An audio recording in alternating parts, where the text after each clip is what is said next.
जूनागढ़ में 11 से लेकर 15 फरवरी के दौरान 5 दिनों के लिए महाशिवरात्रि के मेले का भव्य आयोजन हुआ है। तब कल ध्वजारोहण के बाद भवनाथ के महाशिवरात्रि के मेले की भव्य शुरुआत करवाई गई। तब आपको बता दें कि वहां पर डिप्टी सीएम हर्ष संघवी भी पहुंचे। उनके साथ साधु संतों और अन्य अग्रणियों की मौजूदगी भी वहां पर दर्ज की गई। सभी अग्रणियों की मौजूदगी में भवनाथ के महाशिवरात्रि के मेले की शुरुआत हुई। तब आपको ये भी जानकारी दे दें कि यहाँ पर डमरू यात्रा समेत के कई धार्मिक आयोजन भी करवाए जा रहे हैं, जिसमें हजारों की तादाद में भक्त शामिल हो रहे हैं। और भवनाथ के महाशिवरात्रि के मेले में इस वक्त बम बम बोले का नाद जो है वो हर जगह सुनाई पड़ रहा है।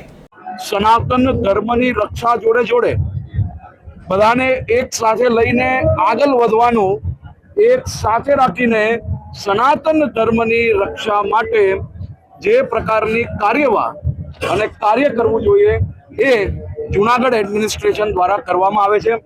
આ વખતનો મેલો એ ઐતિહાસિક મેલો છે। ગત વર્ષે હું જ્યારે અહીંયા આવ્યો મને પૂજ્ય સંતો દ્વારા પવિત્ર સાધુઓ દ્વારા માત્ર ઇશારો કરવામાં આવ્યો કે આપણો આ મેળો હજી વધુ મોટો હોવો જોઈએ। આ વર્ષે મુખ્યમંત્રી શ્રી ભૂપેન્દ્રભાઈ પટેલના માર્ગદર્શનમાં મેળો ખૂબ મોટા પાયે આયોજન કરવામાં આવ્યું છે। આવતા વર્ષોમાં ઉત્તરોત્તર આપણો આ મેળો હમણાં દેશભરના લાખો લોકો આવે છે, ભવિષ્યની અંદર દુનિયાના લોકો અહીંયા દર્શન માટે આવે એ પ્રકારની વ્યવસ્થા કરશે। हमसे जुड़े रहने के लिए हमारे YouTube चैनल को सब्सक्राइब करें और नई वीडियो की नोटिफिकेशन के लिए बेल आइकॉन को दबाएं।